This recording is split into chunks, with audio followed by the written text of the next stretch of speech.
Bonjour et bienvenue dans ce webinaire sur Robin. Je suis Johan Fenier, Product Owner pour Robin et je suis accompagné de Clémence. Bonjour, Clémence Gay, commerciale pour le logiciel Robin. Aujourd'hui, j'interviens au sein de ce webinaire afin de poser les questions à Johan au fur et à mesure qu'elles arriveront dans le chat. Pour commencer, connectez-vous à votre compte. Une fois connecté, voici votre écran présentant les différents modules qui vont vous permettre de travailler avec Robin. Tout en haut, vous retrouverez les paramètres, la gestion du compte, le bouton de déconnexion, ainsi que les différents accès au module du produit. Nous allons commencer tout d'abord par créer notre premier client. Dans la partie client, vous retrouverez les clients, les courriers que vous pourrez rédiger, envoyer à vos clients et les partages que vous pourrez faire avec vos clients. Allons donc sur clients. Nous retrouvons ici la liste des clients déjà créés et sur la droite, vous trouverez différents menus. Pour l'heure, nous allons créer notre client. Je vous invite à consulter notre tuto spécifique sur la création d'un compte client. Revenons maintenant à l'accueil de Robin. Ici, vous allez retrouver les ouvrages et les articles que vous allez pouvoir utiliser dans Robin. Lors de la création de votre compte, nous allons vous fournir une bibliothèque d'ouvrages incluant notamment tous les travaux d'aménagement, y compris les espaces verts, les éclairages par exemple, le circuit d'arrosage, mais aussi tous les travaux préparatoires pour les réseaux, pour le soutènement, aussi la récupération des eaux et assainissement, bref, tous les ouvrages que vous pourrez retrouver aussi dans Bâti-Chiffrage, puisque ces ouvrages sont issus de Bâti-Chiffrage et sont mis à jour tous les ans. Bien sûr, ces ouvrages, vous pourrez les modifier, vous pourrez en créer, dans les ouvrages, ici par exemple l'ouvrage personnel, mais vous pourrez aussi accéder à la base articles, qui là sont des articles individuels, aussi les articles de Bâti-Chiffrage, mais bien sûr vos propres articles que vous pourrez créer, ajouter ou modifier. Dans ces ouvrages, vous allez retrouver notamment dans les espaces verts tout ce qui est aménagement et entretien pour l'engazonnement, mais aussi la fourniture de végétaux, la fourniture de terre, le travail du sol, les travaux de jardinage, ainsi de suite. Donc Clémence, nous avons une question. Comment peut-on faire pour paramétrer la main-d'œuvre ? Alors, pour paramétrer la main-d'œuvre, effectivement, cette main-d'œuvre elle est incluse dans les ouvrages. Quand vous cliquez sur modifier un ouvrage, vous retrouvez en fait ici la main-d'œuvre, qui en fait est un article, l'article main-d'œuvre, dans lequel vous allez pouvoir sélectionner le prix unitaire de votre main-d'œuvre et la quantité utilisée par ouvrage. C'est une unité, bien sûr, une unité de mesure qui est l'heure. Parfois, il peut être nécessaire d'avoir d'autres unités de main-d'œuvre, et dans ce cas, ce se trouve dans les paramètres, dans la main-d'œuvre, et vous voyez ici une main-d'œuvre standard. Nous pouvons aller voir ici le paramétrage 2 unités standards en heures, avec les différents libellés que vous pouvez saisir, pour les heures et pour les jours.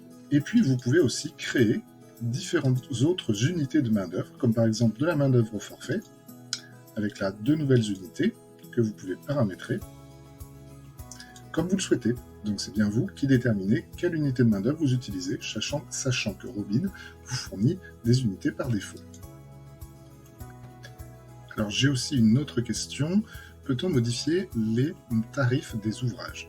Alors oui, nous pouvons modifier les tarifs, il suffit de sélectionner pour cela votre ouvrage, comme par ici la tonte de pelouse, et vous faites modifier l'ouvrage. Dans cet ouvrage, vous retrouvez tous les articles qui composent cet ouvrage. Par exemple, pour cet ouvrage tonte de pelouse, nous pouvons très bien modifier le tarif de la main-d'œuvre, par exemple, pour dire bien pour la tonte de pelouse, ce sera 30 € de l'heure, et il est toujours utile d'avoir 0,02 heures sur l'ouvrage précis. Ensuite, vous enregistrez, et votre ouvrage est maintenant modifié. À chaque fois que vous le réutiliserez, ce sera bien avec ces nouveaux tarifs. Vous pouvez aussi modifier le tarif directement de vos articles. Les articles qui sont tous ici inclus dans l'onglet articles. Il suffit de le sélectionner et de modifier l'article pour modifier son prix. Donc ainsi, vous pouvez personnaliser entièrement votre base ouvrage et votre base article. Alors, encore une question de Clémence. Comment créer un ouvrage? Donc, pour créer un ouvrage, quand vous êtes sur votre onglet ouvrage, et de la même façon sur l'onglet article, pour créer des articles, donc sur ouvrage, vous cliquez sur créer un ouvrage. Ici, vous pouvez choisir dans quelle famille vous allez saisir votre ouvrage. Donc ici, je suis dans aménagement, entretien et surface végétale, tonte de pelouse, mais je peux très bien choisir une autre famille, et notamment mes ouvrages personnels, en créant tout simplement un dossier. Ici, vous choisissez votre famille d'ouvrages, éventuellement une référence, la marque ou un modèle, une unité de mesure. Mon ouvrage sera par exemple au mètre carré, le taux de TVA de l'ouvrage, le libellé de votre ouvrage, avec un exemple d'ouvrage. Vous pouvez ensuite insérer ici différents articles qui vont venir composer votre ouvrage. Donc par exemple, si je cherche de la main-d'œuvre, je vais la chercher ici. Je veux aussi inclure un poteau d'extrémité, mais je peux aussi inclure par exemple une barrière en acier inoxydable. Je sélectionne mes différents articles qui vont venir composer mon ouvrage. Je peux en effet ici modifier encore les tarifs pour chaque article qui compose mon ouvrage, la quantité nécessaire. Donc dans mon exemple d'ouvrage, je pourrais dire qu'il me faut une demi-heure, donc 0,5 heures de main-d'œuvre, pour 1 mètre linéaire pour les poteaux et une unité de barrière en acier inoxydable. Et mon ouvrage est ainsi créé. Je peux encore modifier le prix de vente, qui sera le total ici de mes articles. Donc pour le modifier, il faut bien que je modifie mon tarif ici. Et ensuite, vous enregistrez. Et votre ouvrage est maintenant créé dans vos ouvrages personnels, qui se retrouvent ici. Exemple d'ouvrage. Et vous pouvez faire la même chose pour vos articles. Revenons maintenant sur la création d'un devis. Cliquez donc sur devis, vous allez retrouver ici la liste de tous vos devis. Vous pouvez bien sûr trier ces devis par date, par exemple, simplement en cliquant sur le nom de la colonne, mais aussi par montant, total ou TTC ou par état. Pour créer un nouveau devis, vous pouvez utiliser le bouton créer un devis sur la droite. En créant votre devis, vous allez arriver sur cet écran qui va vous permettre de vous rappeler bien sûr les différents détails de votre devis, la date de création, la date de validité, donc 1 mois par défaut, et le statut de votre devis. Il peut être en attente, déjà transmis, accepté ou annulé. Vous pouvez saisir un titre à votre devis, par exemple l'attente d'un jardin, on va dire de 500 mètres carrés. Vous pouvez ensuite choisir votre client. Nous allons reprendre notre client que nous avons créé tout à l'heure, Leroy Martin. Utiliser cette adresse pour une adresse de chantier. Bien sûr, s'il y avait plusieurs adresses sur la fiche client de Monsieur Leroy Martin, nous aurions eu un choix de l'adresse de chantier. Vous pouvez voir, nous pouvons consulter directement la vidéo de ce chantier en cliquant sur cet onglet météo pour obtenir les prévisions des prochains jours. Ça peut être utile pour prévoir votre chantier. Mais vous pouvez aussi utiliser la localisation afin d'ouvrir dans une nouvelle adresse, dans une nouvelle fenêtre, en choisissant l'adresse. Là, il n'y en a qu'une, mais ça aurait pu être une adresse de chantier. Vous pourrez consulter directement dans Google Maps la localisation et pourquoi pas définir un itinéraire. Vous retrouvez ensuite dans la partie centrale les différents articles que vous allez pouvoir utiliser. Bien sûr, nous allons ici passer dans les ouvrages, mais vous pouvez aussi ajouter du texte libre, des sous-totaux, un saut de page pour passer à la page suivante, réaliser des métrés permettant directement de calculer une surface dans votre devis, mais aussi saisir des lignes en option qui ne seront bien sûr pas prises en compte dans votre pied de devis, mais qui pourraient être une information pour votre client. Et puis ici, vous allez pouvoir organiser vos lignes articles dans la partie ici. Et ensuite, vous pourrez effacer. Dans le pied de votre devis, vous allez retrouver différents onglets vous permettant d'avoir une visualisation de vos coûts de fourniture, mais aussi de la main-d'œuvre avec la marge réalisée, la marge globale et quelques statistiques. Ensuite, vous retrouvez bien sûr les éléments du pied de facture avec les montants taxes, les TVA et le total TTC.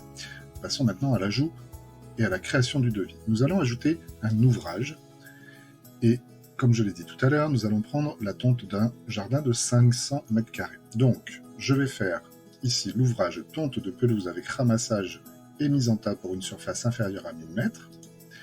Et je pourrais aussi prendre, par exemple, une plus-value, puisque dans mon jardin, je vais avoir des massifs ou de la rocaille, et donc je vais prendre ici une plus-value pour une tonte avec pourtour de massif. Je sélectionne mes deux ouvrages, qui vont revenir dans mon devis.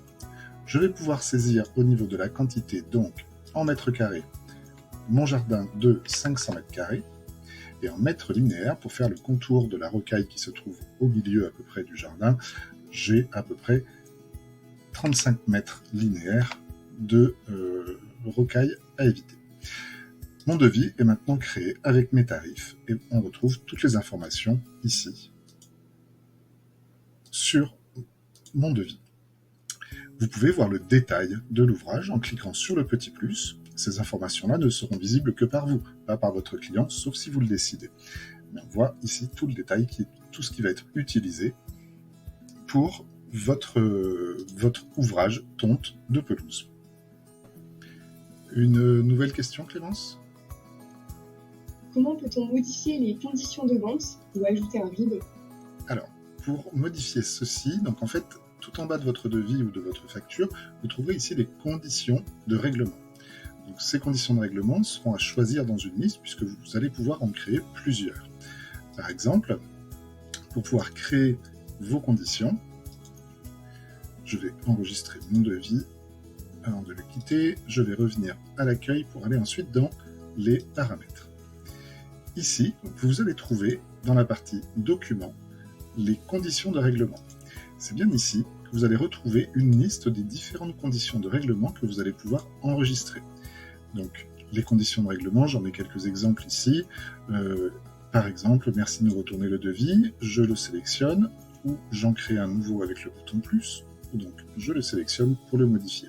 Dans ce texte, vous allez pouvoir saisir les informations que vous souhaitez, par exemple les agréments pour les produits phytopharmaceutiques, par exemple, ou votre assurance, qui pourra aussi apparaître dans les conditions en bas de la facture avec les informations de votre société. Mais vous pouvez ici vous en servir pour saisir tout ce que vous souhaitez et ça apparaîtra sur vos documents. Une fois que c'est créé ou modifié, vous pouvez le valider et vous le retrouvez, comme on l'a vu tout à l'heure, dans le pied de votre devis. Je vais revenir sur mon devis pour continuer. Vous pouvez rajouter du texte libre, tonte du jardin par exemple. Ce texte libre, je vais le déplacer tout en haut. Je peux aussi créer ici un sous-total. Je vais créer le sous-total que je vais descendre très facilement en dernière ligne. Je peux lui donner même un nom, sous-total pour le jardin.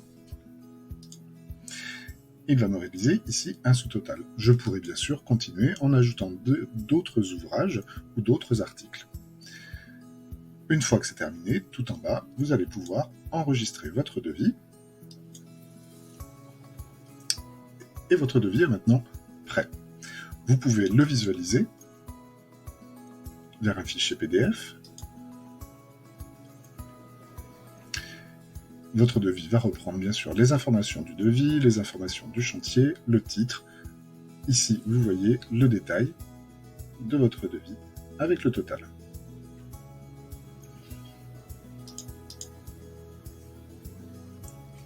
J'ai fait une visualisation. Robin va vous proposer maintenant de le passer en transmis, puisque potentiellement ce PDF, vous avez très bien pu l'envoyer ou l'imprimer. Mais vous pouvez aussi, ici, choisir de l'envoyer par mail directement, en saisissant l'adresse si elle n'est pas renseignée dans la fiche client, mais aussi réaliser un partage de documents à l'adresse mail de votre choix ou du client, et le document, vous pouvez choisir une date de validité du partage, c'est-à-dire que votre devis, bien sûr, est par défaut valable 1 mois, et bien vous allez faire ce partage avec votre client pendant ce mois. Vous pouvez modifier la date à tout moment. Ce partage, en fait, va permettre à votre client, en cliquant sur le lien contenu dans le mail, de consulter directement ce devis et de l'accepter directement en ligne. Revenons maintenant dans mon tableau. Je retrouve tout en haut mon devis avec la date de réalisation et les montants, hors taxes et TTC. Ce devis, je vais pouvoir tout de suite le convertir en facture si nécessaire.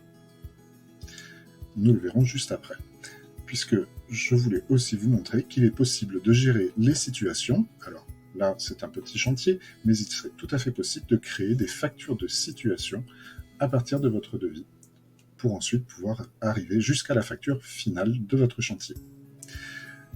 Tout en haut, vous allez pouvoir filtrer sur vos devis actifs, les devis qui ont été acceptés, les devis qui ont été transmis à vos clients, les devis en attente de réponse, ou alors les devis qui sont annulés pour les retrouver et éventuellement faire différentes actions, le modifier, l'imprimer ou pourquoi pas le renvoyer à votre client. Revenons maintenant à l'accueil.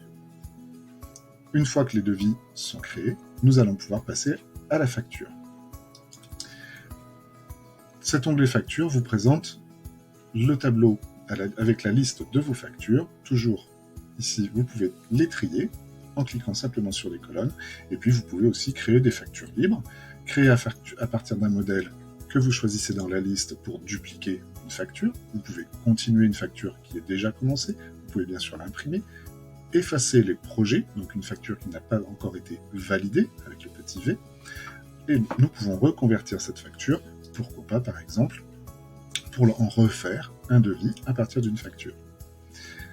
Nous pouvons voir aussi les différentes échéances de la facture, s'il y en a une ou plusieurs. Nous pouvons bien sûr créer un avoir ou exporter la facture vers la comptabilité, mais j'y reviendrai.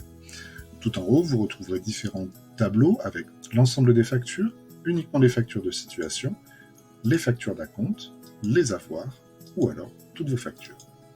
Je vais revenir sur mon devis. Ce devis, je vais pouvoir, comme je vous l'ai dit, le convertir en facture.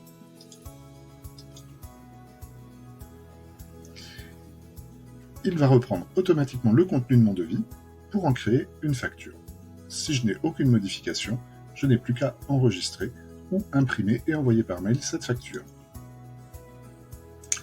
Je vais enregistrer ma facture. Et ma facture maintenant est enregistrée. Je peux aller voir dans la partie règlement les différentes échéances. Je peux ici envoyer une demande de paiement. Robin vous offre le choix sur une échéance de faire une demande de paiement par carte bleue à votre client, c'est-à-dire que votre client va avoir la possibilité de régler votre facture directement par carte bleue. Et pour vous, de recevoir ce paiement directement dans Robin, puisque le règlement sera enregistré dès le paiement par carte bleue. Nous avons donc un partenariat avec la société Stripe, et vous retrouverez ça dans les paramètres. Je vais vous le montrer tout à l'heure. Mais il va être aussi possible de faire une demande d'avance immédiate avec l'URSSAF. Nous verrons là encore les paramètres nécessaires pour créer ces demandes d'avance immédiate. Vous pouvez bien sûr ajouter un règlement à tout moment, en saisissant le règlement ici. Donc, pour réaliser ce règlement, il faudra bien sûr que votre facture soit archivée et validée. Je choisis la date de mon règlement, le mode de règlement, par chèque par exemple, le montant pourrait très bien être différent, le client pourrait vous remettre un montant différent du montant de l'échéance, et ensuite il suffit de valider.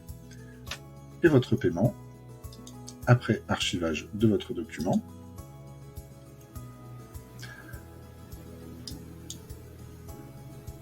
voilà, le montant de votre règlement apparaît maintenant ici.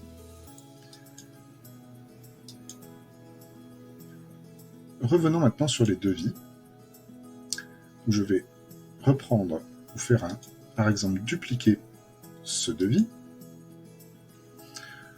Je vais choisir un autre client, toujours pour le même devis. Je vais l'enregistrer. Et je vais faire une demande d'acompte pour ce devis. Je vais donc ajouter ici dans l'onglet Acompte un acompte, par exemple de 30%, avec une date au 22, et je valide mon acompte. J'archive mon document.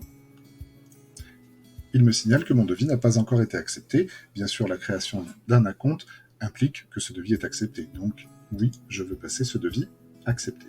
Et mon acompte maintenant, ma facture d'acompte est maintenant créée pour mon devis. C'est la facture ici.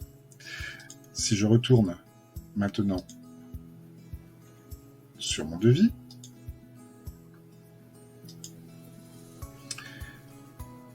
je vais retrouver dans mes factures d'acompte l'acompte que j'ai créé aujourd'hui sur le devis numéro 27.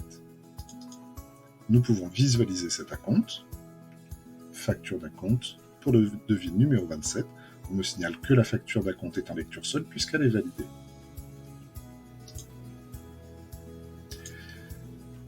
Enfin, si je retourne sur mon devis ici, je peux donc maintenant convertir ce devis en facture.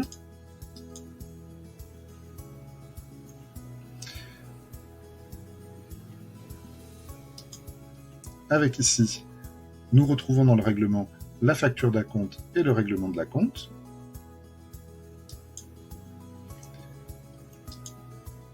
Je peux donc enregistrer ma facture afin d'avoir son état OK.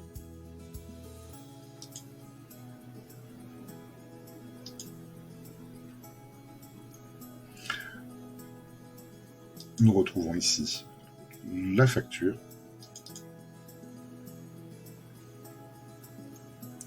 et dans les règlements, l'échéance de la facture restante et l'acompte. Alors Clémence, je crois que nous avons plusieurs questions sur les documents. Donc la première... Comment peut-on faire pour que le projet disparaisse de la facture? Oui, alors pour cela, en fait, sur une facture, par défaut, quand vous créez une facture, elle est dans un état, en fait. Et cette facture est en projet tant qu'elle n'est pas validée. Pour la valider, il va falloir l'imprimer et l'envoyer par mail ou la partager. À la fin de l'impression, on va vous proposer de passer la facture en validé. À partir de là, le mot projet de facture disparaîtra de la facture. Une autre solution, quand vous êtes sur votre facture, est de cocher la case facture validée une fois que vous l'avez terminée. Attention, les factures validées ne sont plus modifiables. La seule façon de la modifier sera de l'annuler en créant un avoir. Je crois que nous avons une autre question qui est est-il possible d'importer des devis Excel ou des factures Excel sur Robin? Alors non, il n'est pas possible d'importer des factures ou des devis Excel sur Robin. Nous en avons encore une autre. Est-ce qu'il est possible d'automatiser le planning? Alors, je pense que par cette automatisation, il est question de mettre les devis, en fait, les dates de devis dans le planning. Alors, pour l'instant, non, il n'est pas possible de gérer cela. Cependant, d'ici la fin de l'été, nous allons livrer une nouvelle fonctionnalité qui va être la gestion des contrats d'entretien. Et de ces contrats, vous pourrez faire des bons d'intervention qui, eux, pourront bien être liés à l'agenda du collaborateur et du client. Et ensuite, vous pourrez bien sûr faire vos factures sur le contrat que vous allez créer. Y a-t-il un pourcentage maximum par rapport à l'acompte? Alors, ça c'est plus une règle de facturation, on va dire. En général, les acomptes sont de 30%. En fait, vous êtes tout à fait libre de mettre l'acompte que vous souhaitez sur votre devis quand vous souhaitez faire des factures d'acompte. Alors, nous allons continuer maintenant. Je vais vous montrer, maintenant que nous avons créé nos devis et nos factures, je vais vous montrer maintenant la partie gestion et analyse. Dans la partie gestion, vous allez effectivement pouvoir gérer un planning. Alors, la gestion du planning va se faire manuellement. Vous allez créer des rendez-vous en précisant les collaborateurs, le client concerné par le rendez-vous, la date et l'heure du rendez-vous, et puis quelques informations que vous pouvez tout à fait personnaliser. Et bien sûr, ces rendez-vous vont apparaître ensuite dans l'agenda de vos employés, de vos collaborateurs, avec plusieurs vues, liste, ressources ou planning.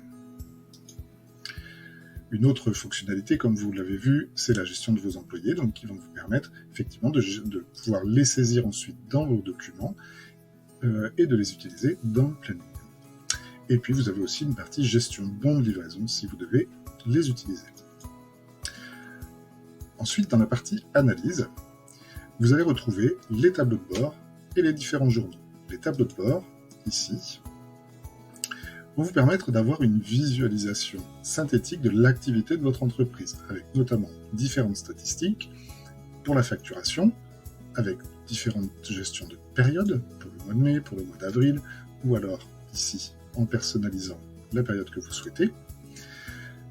Vous avez aussi le chiffre d'affaires sur l'année, avec la répartition par mois. Vous avez aussi des statistiques sur vos encaissements, toujours personnalisables, sur vos marges, sur les impayés. Cette partie impayés va même vous permettre d'imprimer la liste des impayés, éventuellement de l'exporter pour la retravailler sur Excel par exemple, mais aussi surtout de gérer vos relances, de visualiser les échéances et de gérer vos relances et même d'émettre les emails de relance par rapport aux documents à relancer. Vous allez ensuite avoir la date des devis, la liste des devis, les conversions de devis en facture par exemple, les différentes catégories de documents, vos interlocuteurs, donc ici vos employés, la répartition du chiffre d'affaires par employé avec la marge, mais aussi la liste de vos produits vendus avec la répartition et les différents chiffres. Bien sûr, vous pouvez trier vos colonnes et vous pouvez exporter, comme vous le souhaitez, vos données. Et la même chose pour vos clients. Donc ceci est une vue vraiment très générale et synthétique de toute l'activité de votre entreprise. Ce tableau d'activité, nous allons le retrouver dans la partie client, en sélectionnant un client particulier, par exemple notre client Leroy Merlin, Martin, et en allant visualiser le dossier du client. Dans le dossier du client, nous retrouvons encore une synthèse de l'activité de ce client, avec la liste de ses documents, ses chiffres d'affaires, la répartition par mois par exemple, la liste des devis, des factures, le compte, pour avoir un solde de compte par exemple, un extrait de compte, vous pouvez l'imprimer ici. Vous pouvez voir l'échéancier du client et émettre les relances de ce client s'il y en a. Vous pouvez aussi visualiser les courriers que vous pouvez lui envoyer, les livraisons, et puis tous les documents que vous allez partager avec lui. Vous pouvez ici les retrouver et même modifier ces partages pour par exemple prolonger la date d'un partage. Alors, j'ai une question ici. On me demande où retrouver l'attestation fiscale et comment faire pour l'envoyer au client. Alors, j'allais justement y venir, puisque tout ceci se passe dans la partie analyse et journaux. Donc, vous allez pouvoir imprimer différents journaux, comme la liste de vos contacts, que ce soit des clients ou des employés, la liste de vos articles, la liste des ouvrages. Attention, elles peuvent être assez conséquentes avec le catalogue que nous vous fournissons. Mais vous pouvez aussi imprimer les journaux de factures, de devis ou de bons de livraison, le journal des encaissements, la balance entre la facture et les encaissements, et c'est ici que vous retrouvez l'attestation de service à la personne, que vous allez pouvoir ensuite imprimer selon l'année que vous allez choisir. Par exemple, pour les éditions de 2023, et bien ici vous choisissez la date du 1er janvier 2023 au 31 décembre 2023, et ensuite vous cliquez sur imprimer. Vous allez ressortir l'intégralité de la liste de tous vos clients qui ont eu des factures avec de la main-d'œuvre. Donc il est bien important de noter que pour que vos factures ressortent dans l'attestation de service à la personne, vous devez utiliser des articles ou des ouvrages qui contiennent de la main-d'œuvre, puisque le service à la personne n'est éligible qu'à partir du moment où vous facturez de la main-d'œuvre. Toutes les factures qui n'ont pas de main-d'œuvre ne seront pas incluses dans l'attestation de service à la personne. Je vous invite à suivre les documentations que vous trouverez sur le site robin.fr. Je vais terminer ce webinaire en vous parlant de quelques paramètres, puisque dans le menu paramètres, vous allez voir que nous retrouvons de nombreux paramètres qui vont vous permettre de notamment paramétrer votre application, de visualiser ou non des colonnes dans les tableaux. Donc, je vous passe rapidement ici ce que vous pouvez faire sur les clients, sur les fiches articles, rendre des champs obligatoires ou non, mais aussi sur les documents, sur la liste ou sur la saisie de documents. Vous retrouvez ensuite vos articles et vos ouvrages pour pouvoir créer vos familles d'articles notamment, mais vous pouvez aussi ici importer des tarifs ou directement vos articles avec la même chose sur vos ouvrages. Vous pouvez très bien importer vos ouvrages. Ensuite, nous retrouvons la partie, par exemple, documents, où ici, vous allez pouvoir personnaliser encore un peu plus, saisir, par exemple, le coefficient de marge minimum par document que vous souhaitez réaliser, et dans ce cas, être averti si un devis ou une facture est en dessous de ce coefficient de marge, par exemple. Donc ça peut être une marge au document ou une marge journalière. Vous pouvez demander à numéroter les lignes de vos documents pour une meilleure visibilité. Si vous êtes amené à faire des documents plutôt longs, avec de nombreux articles ou de nombreux ouvrages, vous pouvez très bien numéroter vos lignes. On l'a vu tout à l'heure, les conditions de règlement. Et puis bien sûr, vous pouvez aussi personnaliser les modèles de courrier parmi les 8 que Robin va vous proposer. Vous pouvez gérer plusieurs niveaux de remise aussi. Au niveau de la comptabilité, vous allez en fait pouvoir personnaliser les informations comptables qui vont être ensuite repris dans les exports. Dans l'export compta, vous pouvez ici choisir parmi la liste des logiciels comptables pour lesquels vous pouvez exporter vos données. Donc, une fois que vous avez choisi votre logiciel, nous allons reprendre quelques paramètres par défaut.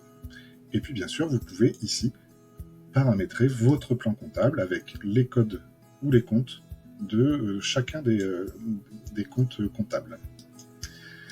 Vous pouvez aussi automatiser l'export vers votre comptable en saisissant l'adresse mail de votre comptable et éventuellement quelqu'un en copie, et puis choisir la régularité. À quel moment vous souhaitez réaliser automatiquement l'envoi par mail de votre export.